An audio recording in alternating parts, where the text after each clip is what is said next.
Welcome, everyone, to another episode of Optimal Health for Busy Entrepreneurs. I am your host, Julian Hayes II, back at it again with another fascinating human with a awesome discussion that we're going to have. That's something that many entrepreneurs, high performers in a variety of industries struggle from, and also a lot of doctors struggle from, which you're going to learn about today. But not to give too much away, here's a little bit about my guest. He is passionate about demystifying the mental health problems that are out in the world right now and helping the people around him live a life that is so full of joy that yesterday is jealous of today. I love that. And born in Germany, hailing from Germany, he studied medicine at the prestigious Heidelberg University. And then he decided to start traveling, working around the world. And then he somehow settled all the way in beautiful New Zealand. Maybe he wanted to get away from everyone. I don't know. But but he's also a best-selling author. And as I said, he is an advocate for mental health and addiction. And he has a very simple truth that the past is not equal to the future. Everyone can turn their life around with one decision at a time. I'm speaking with none other than the man himself, the myth, the legend, Dr. Stephan Neff. How are you doing today, sir? I'm doing ever so well. What an introduction, man, Julian. I appreciate it. No, hey, look, it is an honor to be on your show, and then it is an honor to be here and actually talking about the lessons that I had to learn the hard way, because they are so common out there. Yet when we are in the midst of it and we are ourselves in the darkness, my goodness, the lies that we tell ourselves are so brutal and are so keeping us from seeking help. It's just madness. So I'm honored. So I appreciate that. But yes, you're absolutely correct. When you're in the darkness and you can just basically feel like you're in no man's land, it's just you going against this beast that you cannot get a hold of. And a lot of times we do feel alone and isolated, especially I think when we are, I guess on the surface, people look at us as, very capable individuals, successful individuals, intelligent individuals. And then you have this almost guilt that you're struggling with this thing and you shouldn't be. Is that right? Look, the evil twins of guilt and shame, they are some mean little bitches. They are further compounding, I think, the underlying problem. The underlying problem of most addictions is that we want to escape from our reality. Mm-hmm. And some of us are just genetically predispositioned to have a much stronger response to certain stimuli. May that be gaming, may that be alcohol, may that be certain drugs, eating, sugar, those kind of things. They all cause a massive rush of dopamine. And we are sort of dopamine super responders, some of us. And the moment you feel that the first time, that rush, wow, that feels good. And it feels good because typically there is trauma in the background.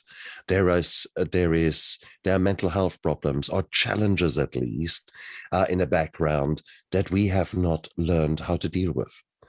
And that often enough dates back to our childhood. That often enough dates back to a time when core beliefs are laid down. And often enough, these core beliefs are such bullshit. If you think it through, at some stage, you are becoming convinced you are a failure. You're worthless. You're hopeless. You will never be thin. You will never be strong. You will never be whatever it is. These kind of bizarre, weird things are laid down by someone making a comment, looking at you in a weird way, often a person that you deeply trust, such as your parents or someone similar. And there is this core belief, and it's laid down, and oh boy, is that messing with your life for future to come. But it's laid down so deep down, it's buried, it's hidden. And unless you do some serious work, you actually don't figure out what are these core beliefs. And they ride you like a demon, honestly. So that is a problem. Julian. Yeah. So with that said, you mentioned childhood, and that's usually the impetus for a lot of the things that come up in our adulthood. And so with you, kind of to get an origin story, these things, if you went back in your childhood right now, could you see, oh, okay, this is how these addictions happen? Well, certainly I had the genes. There's probably little doubt about it. But more important than the genes are I was brought up in the 70s, 80s in Germany, where alcohol was ubiquitous. You got it everywhere. And it was normal part of society. Okay, it was absolute normal. So therefore, there was never anything wrong with alcohol. What was wrong was the fact that I ended up enjoying it later in my life far, far more. As far as my childhood is concerned, it was what it was. Early divorce at the age of 4 when my parents left. I was brought up by my grandma. I was a latchkey child from the word go. And it was my mum did what she could do. She did what she could do under the circumstances. I come from the wrong side of the tracks. There was never money around, and it was what it was. So I don't think I had any particularly cruel childhood. I was certainly not abused in the stricter sense, but it was what it was. I don't think I was showed as much love maybe as I would have liked to have, and there was always the need for me to either prove myself. That came later. I think I was destined to be a failure, sort of. That's how I felt. I would never make it too much. So, but no major traumas in the early childhood, as far as I know. But it was certainly not a romantic childhood with white picket fence, etc. Forget that. So what are like 1 to 2 lessons from childhood that shaped you into who you are today? I think that came, I think that the key lesson or the key event was really when I was 13. I became the victim of a gang assault, and that changed my life forever. It brought home to me that violence will find you anytime, anywhere. And I was pretty beaten up. And that was in 70s. No one gave a damn about PTSD or anything like that. I was not even recognized for things like that. So I very soon started training martial arts. And as in that bruises hadn't healed yet, I was already standing in the dojo and working with a German police club, and my life changed. I turned from this more or less innocent child to a warrior, and that never went away. And for that, I'm grateful, because it made me the man who I am today. It's very hard for you to catch me out. There is this kind of hypervigilance there. And interestingly enough, yes, I have got the full house of PTSD symptoms, but I did not recognize that until really only 3-4 years ago. So if you were to talk about things being laid down, deep down, that become the drivers and the motivators in your life, well, that was the key event. So I was convinced that the guy will kill me because I put him behind jail or behind bars. So it became a very dark time where I was constantly fighting, as in preparing for hours training and then going to school, kind of thing. And it was what it was. So what happened? My body became very strong, which the girls appreciated later on. My mind became very dark. And that was for a period of about 5 years. But then I went to university, and suddenly I discovered girls, and I discovered the effect of alcohol, which finally let me switch off those 5 years of tension. Finally let me forget. Finally let me escape my reality. Oh my God. I will never forget that first beautiful rush of having a liter of beer, which we drink in Germany, a Stein, it's called. So we drink a liter of beer, you get a big glass. And I was sitting with two friends in this beautiful beer garden. The sun was shining, it was summer, and we were laughing. And it was such a pure innocence and such a warmth that came over me. Oh, it was intoxicating. It was beautiful. The emotion was intoxicating. Not the beer was a little bit buzzy kind of thing, but that was the first dopamine rush that I got. And guess what? You experienced that once. You are hunting for it. So needless to say, I was living thereafter a very social life, and a life that, was coined by the principles of the 80s. James Bond, Tony Curtis, the kind of people who always had a drink in their hand, always had a woman, one already getting undressed in the bedroom whilst the other one is already in his arms, that kind of a thing.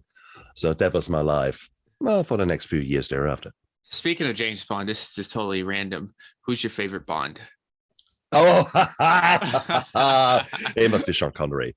Sean Connery is good, although, of course, the more recent, all of them brought something. Mm-hmm. Okay, so I actually have Sean Connery is I've got a soft heart. Also, because if I grow a beard, I actually look a bit like him. So there you go. No, so it was weird times. Okay, man, it is. I had core beliefs laid down as a child that were fitting with the 80s, and that was then confounded more. So I don't think I was the nicest guy. Okay, yeah. It was all about type A personality and go-getter, and well, I went and I got. And then as soon as I got bored and moved on. And that was at least in relationships. So I was always searching for the next high in my relationships, in my work. I was a workaholic. Very soon after I became a doctor, I worked long hours, and I identified myself with that. And guess what? Life throws you more shit. And what led you to be a doctor? I always had that thing. Initially, I wanted to be a veterinary doctor looking after animals. And then a friend tracked me along to St. John's. He was a voluntary paramedic. And I actually realized, hey, it's much more fun to look after people than it is after animals. And that was that. So I became a junior member of St. John's. And then later on, instead of army, Germany has a draft. So instead of army, I went part-time paramedic whilst I was studying. So it was helping people, and maybe also enjoying the rush, maybe also enjoying to be in control of chaos. That was empowering. That was cool. Again, from an intrinsic key core belief of you're a failure to actually I make something out of myself. Actually, I'm in control. I didn't realize that until many years later. But I think that was what was playing out here without me actually realizing. So I'm thinking, so, you went back to talk about alcohol and that first drink and the feeling it had on you. And it was just like, and I went and thought about the first drink I had. It was Captain Morgan. And yeah. Okay. And I didn't have that feeling. I was like, it's okay, right? You had some fun. You had some fun that night. You went out and everything, but it was like, I'm okay. But then you had yours, and you're like, wow, this feeling, and that's where it wasn't always there. So this was the perfect storm where I actually felt the warmth together with friends. That was when the first real catalyst, the trigger happened. I had alcohol before, and it did sweet nothing to me. Mm-hmm. So therefore, I mean, it is. You could have said, well, the first time after the assault, you would have had a drink, and maybe all it goes away. No, none of that. None of that. I would have had beers here and there and everywhere. At that time, they were not strong enough to give me that rush. But that was the first time that everything came together, and I saw the beauty of of that sound effect when you have just the right amount of alcohol and suddenly your worries go away. And So, that was so, cool. so did the alcoholism come from just the stress in medicine, or was it a No, combination of no. factors? I think I have got a strong predisposition for it. Mm-hmm. So my dopamine rush is just bigger than yours probably, or many others out there. Having said that, about 10-15% of the population have a mixture of genes that make them more likely to be addicts down the line. And therefore, it is a familial disease. Having said that, you need other factors to come in.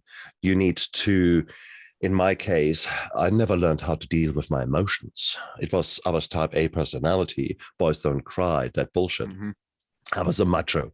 And so therefore, when these emotions came up, I didn't know what to do. I didn't recognize them for what they were. And but they were building up like a cauldron, like a pressure cooker. They were building up, and I found the alcohol often incredibly helpful to actually deal with those emotions. So if I had a day off as a junior doctor and I had again worked bloody 96 hours or something crazy in that week, and I had a morning off after a night shift, I would put earphones on, put a certain songs, Les Miserables, or certain songs that would trigger my emotions, would have some red wine, and I would cry and sob like, I mean, everything that works, because that was the only way that I could actually release my emotions. I had not learned how to deal with negative emotions, and yeah, it was weird. I used the alcohol and music very specifically to trigger emotions that I then let out in more or less a safe environment. And with the alcohol, it allowed me to be disinhibited and actually just let go. And that was a beautiful release valve. But again, when you say it like that, you already see how messed up that is. But it was what it was. So we should never forget that yes, alcohol is a disease. Yes, we have got genes, etc. But alcohol serves a purpose. Alcohol comes to a level of the mind where alcohol is the equivalent of food, oxygen, water. It comes to that. The body needs it because it fulfills a very important need. And that is to let you forget, to let you finally switch off. Those kind of very fight and flight, adrenaline soaked things that happen after trauma. That is often where alcohol is being used to self-medicate. And not just alcohol, that can be gambling, that can be sugar, that can be all kind of things. And often enough, it's a whack-a-mole situation down the line in your life. You start drinking, and the moment you stop drinking alcohol. Let's get sober. Yes, you achieved getting sober. What do you do then? You eat everything that is in the fridge, and then you say, no, we stop that overeating. No. Now you smoke like a freaking chimney, and so on. So we just jump from one addiction to the other. Mm-hmm. Without actually dealing with the underlying core problem, which is the trauma and your messed up core beliefs that just lead you again and again and again to the same self-destructive behavior. So I have to imagine, you are a doctor, and when people look at doctors, they're pillars of health. They're supposed to, and so at least they're supposed to be, right? And, yeah, exactly. And then you just come out and admit that, hey, I am an alcoholic. And so, did you have any hesitation with that, and any weird feelings? How was that when you did that? Oh, see, when I was in the midst of my depression and PTSD and self-medicating with liters and liters of vodka, I thought no one knew.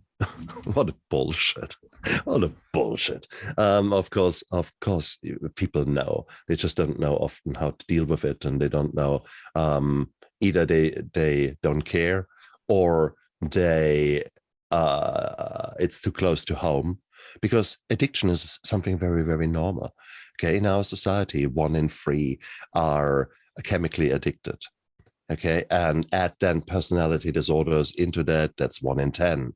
Add other mental health problems like depression in there, that's 1 in 3. So you have got this devilish mix of addiction and mental health problems going on in the society. So virtually everyone is affected, and there are either those people out there who are themselves actually alcoholics, and they look at themselves, no, there's nothing wrong with me. But look at Stephan, he drinks far more than me. He is an alcoholic. So you've got that kind of thing. People then really don't want, they're quite happy to make that judgment, but they have not done anything to help themselves. And therefore, it's far too close to home for them to do anything or say anything. Other people, they just take it for granted that you drink. I mean, I'm a doctor. We have had, as students, we've had a fantastic life, as in a social life. Wow. And I come from society, remember Germany and then the UK where I lived. Every hospital had a social club, a bar, basically. That was normal. Everyone worked hard and then played hard. Mm-hmm. I come out of that background where alcohol was normal.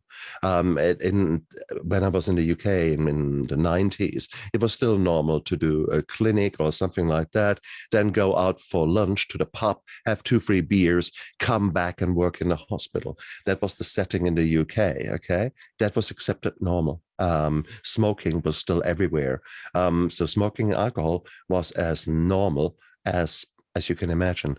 It's hard to imagine nowadays in 2022, but we need to judge our behaviors in the past by the yard measures of the past, of that society. And when you look at that, it wasn't actually so weird to drink a lot, and it was just normal, okay? Having said that, nowadays, that's a different story.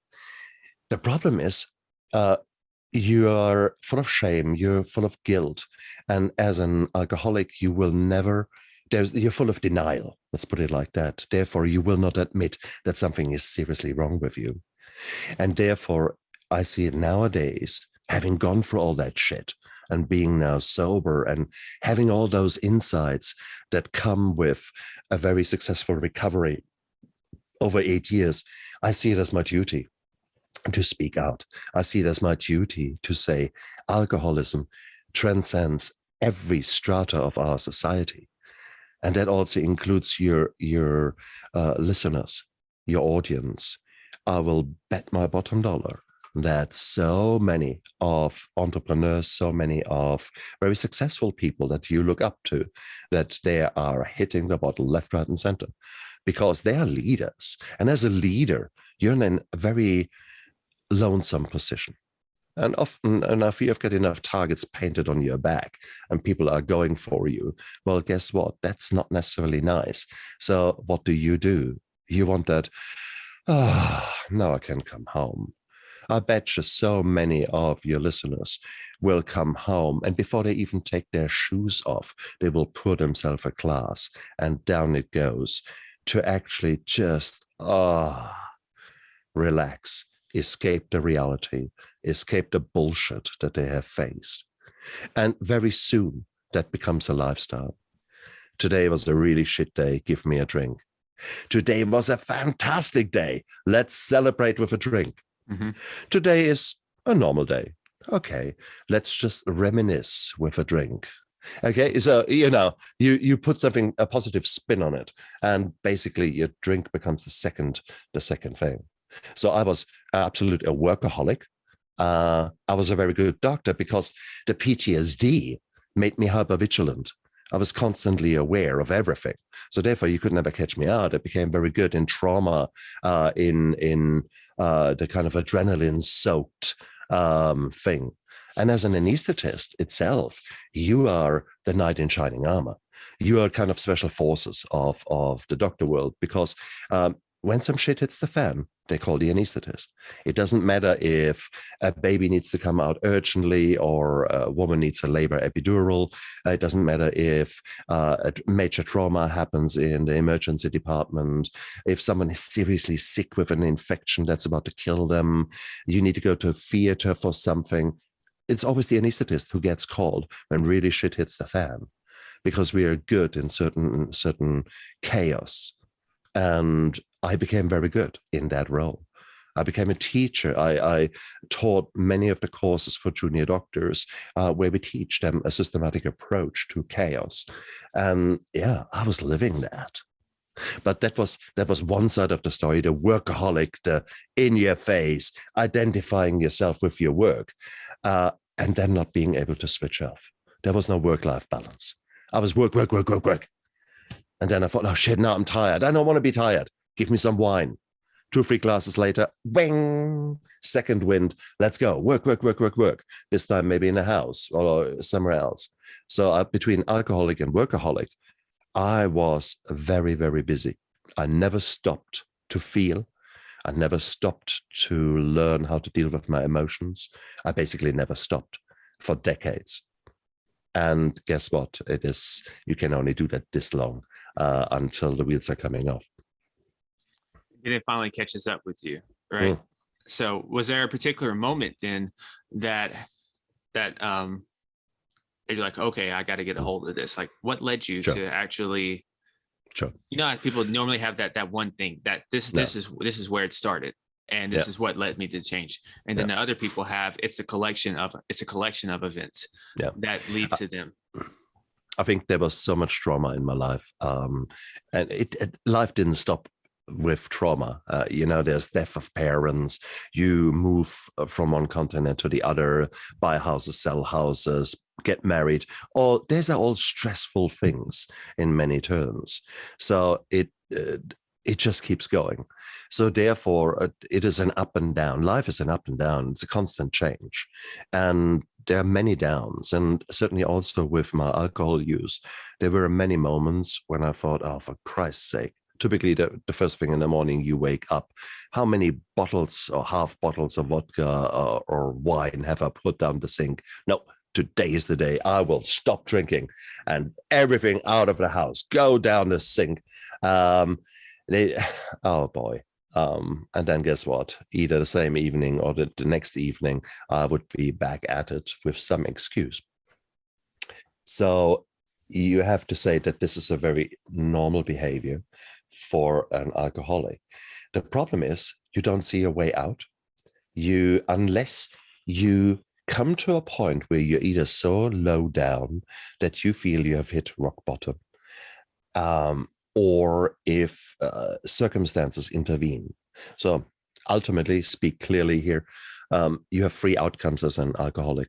You either go into recovery, you get sober, or you go into jail, or you die.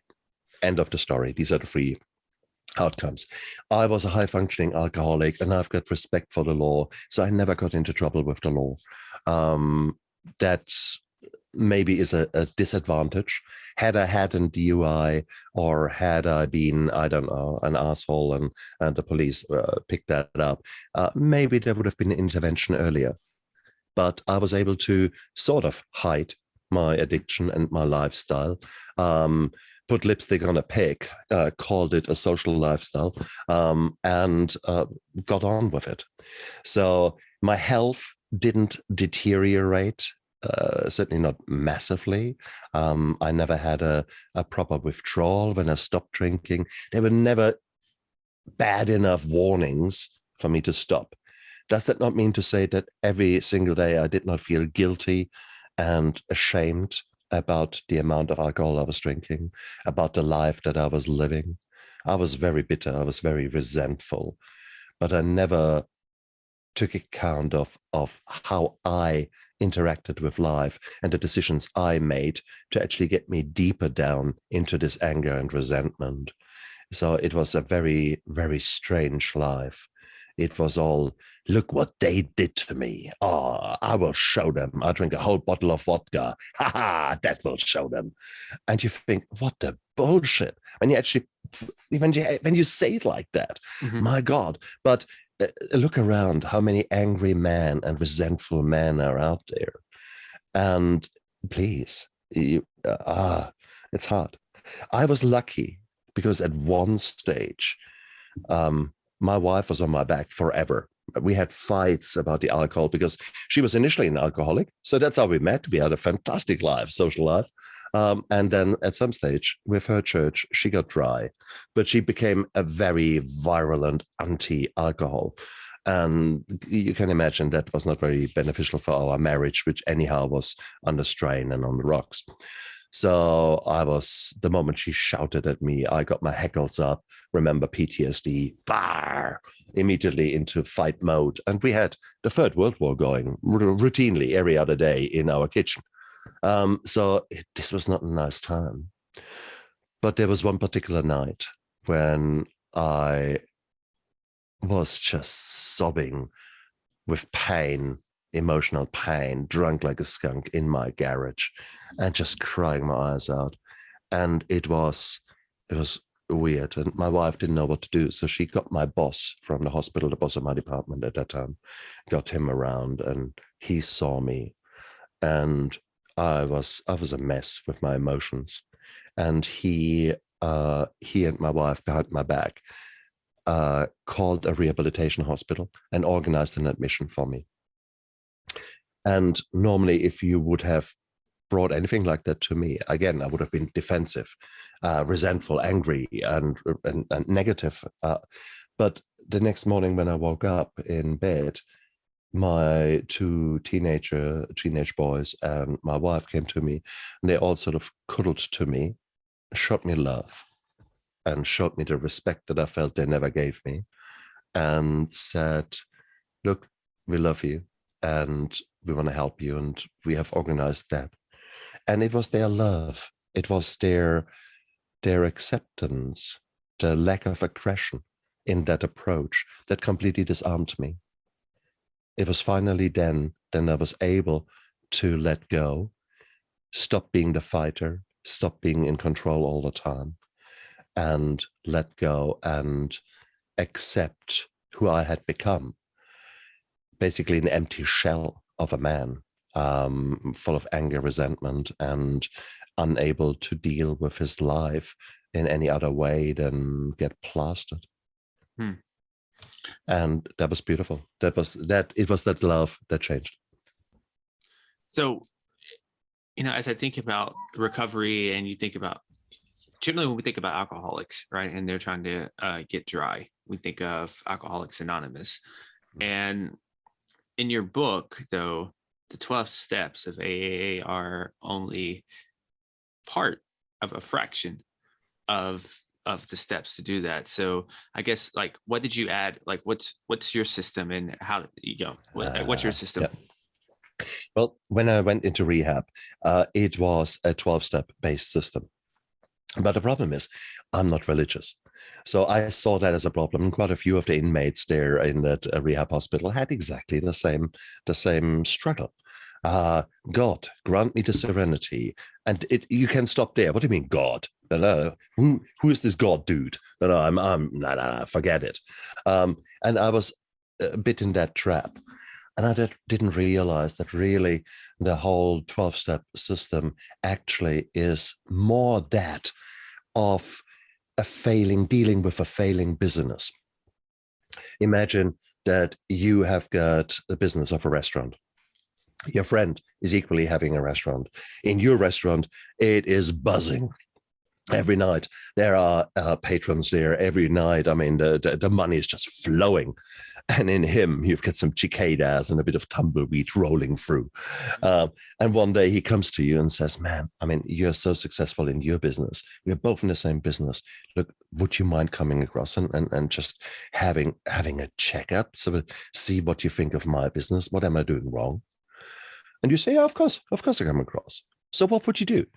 You would probably go across. You would probably just go into the restaurant, sit down, look at the menu, order a few things, and just observe and see what is the Is the paint peeling off, and is the menu shit, and how does the front staff behave? So you basically do an inventory, so to speak. You look around and you taste the food, and then you probably go behind the scenes, walk with your friend through his standard operating procedures, see how his kitchen works, is there cleanliness, what is the motivation, what's the morale of the staff, all those kind of things. So you do a deep inventory there of the business.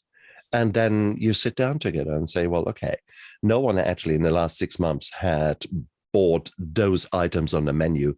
Get rid of them. So you get rid of those things that don't work and strengthen those things that do work, that are getting sold. Or maybe you change the complete tack. So you're a Mexican restaurant. No one wants Mexican in your area, but everyone wants a nice, I don't know, meat and two veg carvery kind of thing. And you say, cool, we go down there. So you see what works, what doesn't work, and then focus on the good stuff.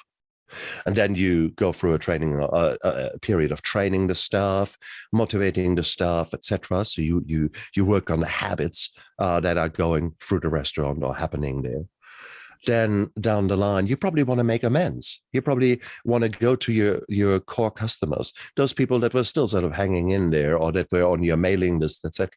And you maybe want to send out something along the lines of, hey, look, guys, we've gone through not such a nice period, let's be honest. We have completely changed our tack. Come back, and guess what? We're going to give you 30% off your first meal and throw you in 2 drinks as a thank you. As a thank you, I would put it positive. And then hopefully maybe a month, 2 months down the line, the business is picking up, things are going really good. Your friend over there is having a ball of a time because he sees the finances improving. He sees his staff with a smile rather than being bored, and you're really getting cool. So you might do some quality assurance, make sure you're heading the right way. So a regular debrief maybe, or whatever you do as quality assurance. And guess what? 6 months, 12 months down the line, your friend is as busy as you in the restaurant, but he had such a ball of a time transforming, adapting, changing, that he says, wow, why did I not know that earlier? Guess what? I now put a Facebook group together for failing restaurants, or I put actually a meeting together because in our town, there are so many restaurants which are on the brink. So why don't we do, every Thursday or every Tuesday night, when most of them are closed, you guys come to me, we have a coffee, we cook some food, and we talk shit and basically help others. So the circle is complete, from someone who is hopeless, helpless to start off with, finds the power to ask a friend, look, can you help me? Can you help me look what's going on? And then through a series of changes, now comes out the other end with a buzzing restaurant and feeling really good about himself. That sounds normal, isn't it? That is so absolute, no cliche. That's what you would do as a friend to another man, as from one business owner to another business owner. Guess what? These are exactly the 12 steps that we have just gone through. So to see the 12 steps as a method to improve a failing business makes perfect sense. Now, if you now say, well, okay, that failing business, that is actually me as a man, I'm the business that is not doing so well. Okay, wow. So maybe use a similar approach. But for that, you need to find people that have been there. I mean, in any business, if you want to be successful, you want to create a power team where you are the dumbest person in the team. Because otherwise you don't need a team. Otherwise you're the team leader, and no one tells you anything. No one comes back to you. But well, that's leadership. That's a completely different topic. But I think in when it comes to you being successful in your life, you need to learn from those people who have already been there and have made the mistakes. You don't have to reinvent the wheel. You don't have to continue suffering because you're a proud prick. No. You need to realize that actually each and every man can improve. In fact, it is our duty to improve and to change as leaders, because if you're stuck in your rut, you will not be able to deal with the challenges that life throws you. That might be a new pandemic. That might be a war looming. That might be your cryptocurrency crashing. That might be your wife leaving you. It is normal that shit hits the fan. It's the question, how do we deal with it? I only nowadays know that I've got a privilege of choice. It is up to me how I respond to a certain situation. It is up to me which steps I take. If I'm sad, I can choose to be sad. It's an intentional choice where I say, actually, today I just need to curl up like a ball and feel sorry for myself, have a real pity party, because actually I've burned the candle on too many ends and my body is just telling me, oi, stop, you need a break. And that's cool. There are other times when I've got a negative emotion washing over me where I'm actually saying, you know what? Nah, this is just some neurochemicals that are washing over my brain. This is, yes, I recognize you as sadness. I recognize you as an anxiety attack. And that's cool. Hello, anxiety attack. Okay. So it's like a wave in the ocean. If there's a wave coming, well, you can be angry as hell about this wave. Go away, wave. I hate you, wave. Well, guess what? The wave is coming. It doesn't care. That's the same with the neurochemicals in your brain. They don't care. They just wash over you. But you know that this wave will wash over you and it's gone. So you can either choose to surf that wave or dive underneath it or just feel the power of the ocean being thrown around in that wave. And that's all cool. It's your choice. So therefore, that is something that I've learned nowadays. And that makes me such a formidable person, such a different person compared with the wreck that I was in the past. And when I say wreck, I was a high functioning wreck, but I was still a slave to my neurochemicals. I was like Pavlov's dog. You rang a bell, you got a response. More often than not, it would be anger and resentment. But yeah, my God, how many angry emails have I sent? It's those kind of decisions where you think, okay, that's not great leadership. But it was what it was. And it was because I made all those mistakes. I had to learn all those lessons the hard way, some of them many times over, which makes me the person that I'm now. And as such, sometimes I get asked, well, if you could go back in a time machine, what would you change? And I don't think I would change anything. Because without all those tumultuous years, I would have not become the man that I'm now. So I'm grateful for that, because now at least I can change the world into a better by doing living amends, by showing integrity in my leadership, by showing integrity how I show up every day. The sheer fact that I show up every day, that's 80% of success. Because when you're an alcoholic, how many deals have you broken? How many relationships have you wrecked? How many people did you leave alone? Your children, your wife, your partner, whatever it is. So yeah, I wasn't a great guy then, but the past doesn't equal the future.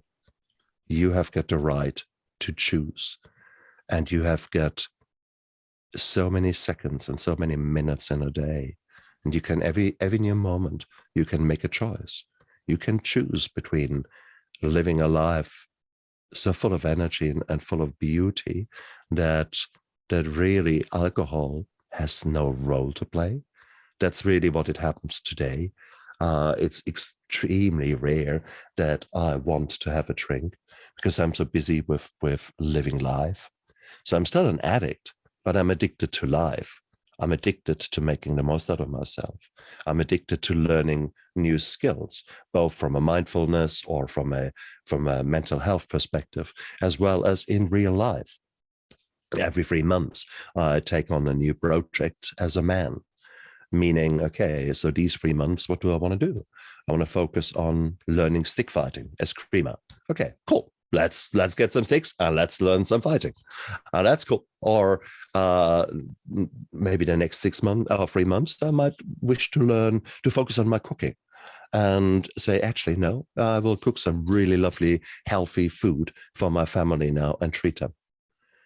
So these kind of things, it is your choice. It is your choice what you do in your life, but I do it all with far more with intention. Not all the time. I'm still at times an animal that is led by its instincts, but yeah, more often than not, I make choices. And most of the time they are different than they would have been many, many years ago. So that kind of ties into one of the last questions here, and it's about relapse, because when I think of relapse, which is a word that, happens a lot with alcoholics, I think about people that lose weight and then they gain it all back. And I think about people who just can't control themselves with food, just like you mentioned that alcohol is for celebration, alcohol is to erase pain. There's always something that alcohol can be used for. And it's the same thing with food that people use, right? Let's celebrate. Let's go have some junk. Let's go have some cake. You don't feel that good? Let's have some cake to increase pleasure, right? So we tie all these things together. And so the question here is then, like, relapse. What, someone's out there and they recognize and they relate to the story here. What are maybe a couple things that has helped you not relapse? First of all, you do relapse. End of the story. There's 80% chance as an alcoholic to relapse in the first year. And I did. And again, it was that beautiful response of my wife. Instead of giving me the third degree, she actually laid down and said, brilliant. Okay, you had a relapse. Let's learn from that. What was happening? What was driving you to drink? And there is a nice mnemonic called HALT, HALT. You're either hungry, angry, lonely, tired. And if I get free out of them, then I could imagine doing something self-destructive, like eating the whole cheesecake or wanting a drink. And if I have 4 of them, oh boy, I can see the condensation of the beautiful glass of wine with the amber liquid just tempting me. Okay. So hungry, angry, lonely, tired. And that's where you need to look after your core needs. And we alcoholics are shit in that. And we addicts are shit in that. Because, no, that's below us. That's it. No, we don't need that. I strive for leadership. And in reality, you actually haven't had some water to drink for the last 12 hours. Guess what? You're gagging for a drink. Yes, that's normal. Because you're dehydrated. Duh. Or you actually only have eaten shit and your blood sugar levels were like a yo-yo going up and down and up and down. Guess what? If they are down, you feel like crap. And therefore, you want to have a quick fix because you're not really looking after your body so well. So you don't have the steady stream of nutrition coming in from the vegetables and from those foods with a low glycemic index, so healthy stuff. Instead, we have got the roller coasters. And again, you feel crap and you feel really good because the sugar has hit you. And it's that kind of rubbish. So hungry, angry, lonely. One of our key needs is that we are loved, or that we do show love. And if that is missing in your life, makes it hard. And tired, a big one for me. I hate to be tired. I want to be always on the go. And therefore, if I'm tired, for me to actually give in and say, look, you really did so much already today. You have ticked off a lot of things and look what you have achieved. That's very rare with me. I still every day need to train myself to celebrate the wins. I take them for granted. And I still see myself as a failure because I haven't fulfilled my whole to-do list, which not even Hercules could do with steroids on board. Okay. My to-do lists a normal man couldn't achieve them in a month. And I expect myself to do them in a day. And guess what? I proved to myself I'm a failure. Right. And if I keep pushing, well, guess what? You end up tired as hell. So these are the lessons where you need to hold a mirror in front of your face constantly. Hungry, angry, lonely, tired. Avoid them like the pest, honestly. And I like that acronym. Yeah, and it works so well for me. And that doesn't only apply for relapse or alcohol. It also applies for anxiety attacks or sadness. It is, you get patterns appearing, and nowadays I can recognize them for what they are. Certain thoughts, certain intruding thoughts, negative thoughts are coming more frequently. And you think, okay, hungry, angry, lonely, tired. Oh, yes, 4 of them, idiot. And then you actually take a break. You actually have some water. You actually go to bed at 7 at night and actually just go to sleep. And it's actually giving yourself the permission to be a human being. I think that's so important. So relapse will happen, and it's normal. Failure will happen. In your business, you will fail. When you're flying from one town, from let's say one state to the other in the United States, guess what? 99% of the time, your airplane is off track. And that's where the pilot or the autopilot starts steering the plane, making the corrections, etc. So he's actually failing 99% of the time. The best basketball players miss 70% of the time, isn't it? Or is it 30%? I keep forgetting the statistics about basketball. But basically, no, that is failing is normal. That's the same with your sobriety. You are fighting a very, very formidable foe. The foe is you. The foe is the addiction deep inside yourself. But more importantly, you are fighting a multi-billion-dollar industry where there are some very clever people who earn their money by making you drink, making you spend money on alcohol. There are, 2 lobbyists for alcohol for every senator there are in the United States. Yeah, so that's about the kind of behind the scenes.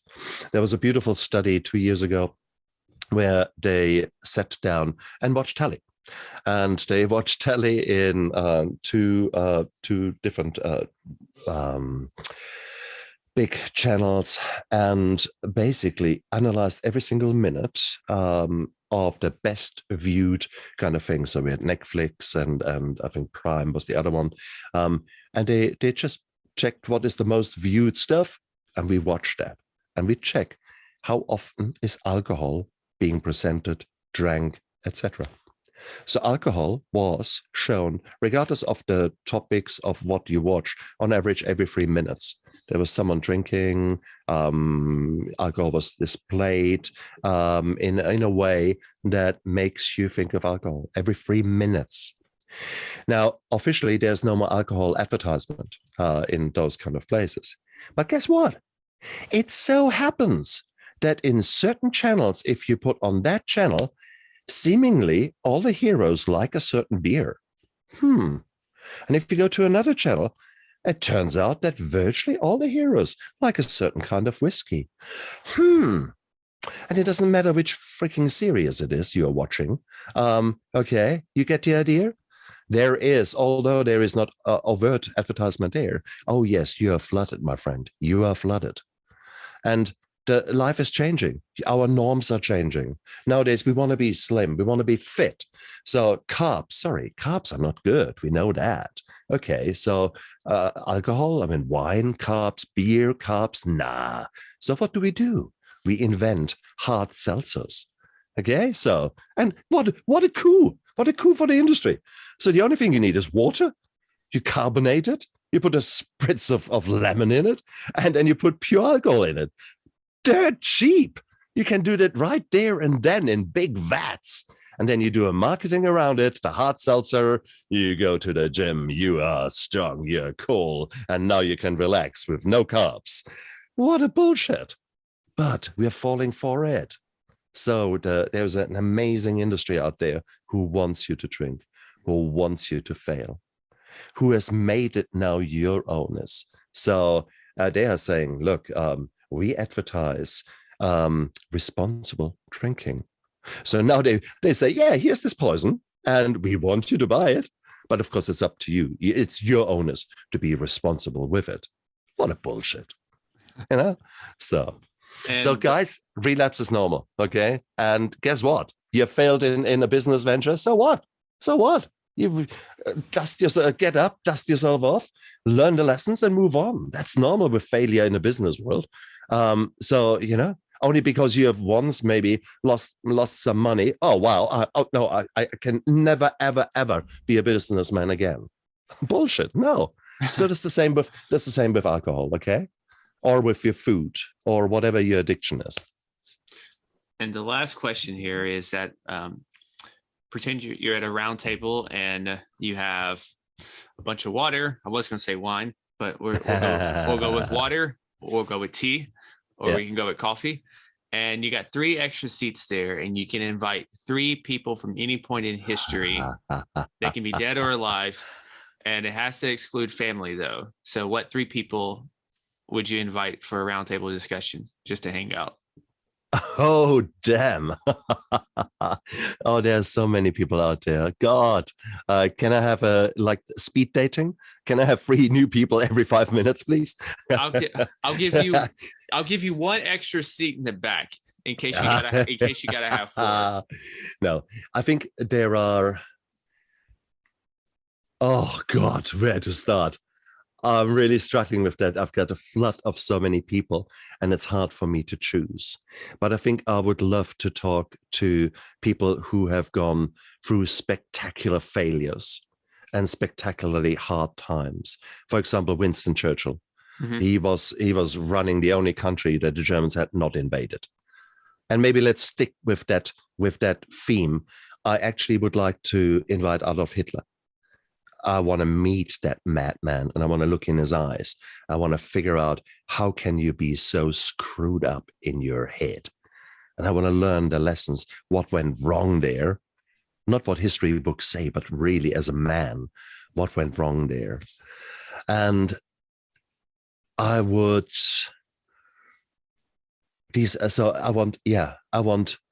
people that I can learn from. Mm-hmm. That most definitely. I'm not a one for small talk. And with the third one, I don't know. I'm probably Abraham Lincoln. How can a man go out there and wants to change the world in a time when that was really hard? But I could have said JFK, to stick in the Americas. I could have said Malcolm X. I could have said, okay, so there are so many people who have gone through struggles that are, wow, insurmountable, who were still men, and men with their feelings.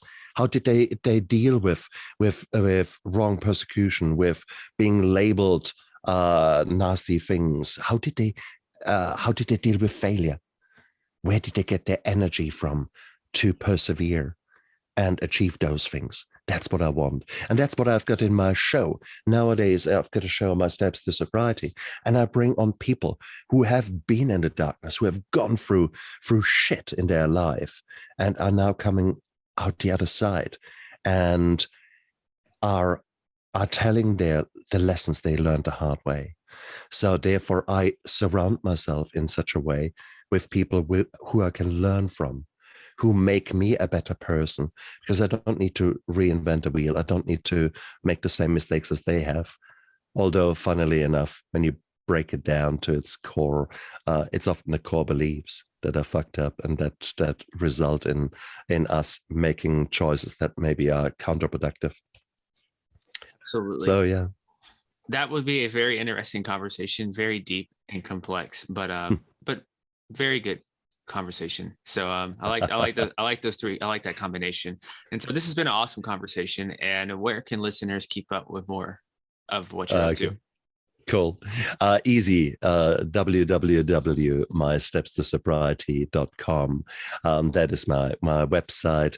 Equally, I've got a show, My Steps to Sobriety. I've got a book out, My Steps to Sobriety, in electronic form on Amazon or as a hard copy. And it's basically, it gives you the the bit of my story and the lessons I learned the hard way. It gives you the principle of the 12 steps, but reframed in the sense of a failing business. But thereafter, then it gives you really a starting point for your recovery, because sobriety is only a tiny bit of your recovery. The only thing in recovery that changes is everything. So therefore, it's a new life that you're starting, but you're taking control. You're no longer the bearded lady in the zoo. You become the ringmaster. But in order to do so, you need to know the challenges, and you need to develop standard operating procedures to actually deal with shit that will hit the fan. You like it or lump it. There will be times when you feel sad, depression. That's 1 in 3 chance.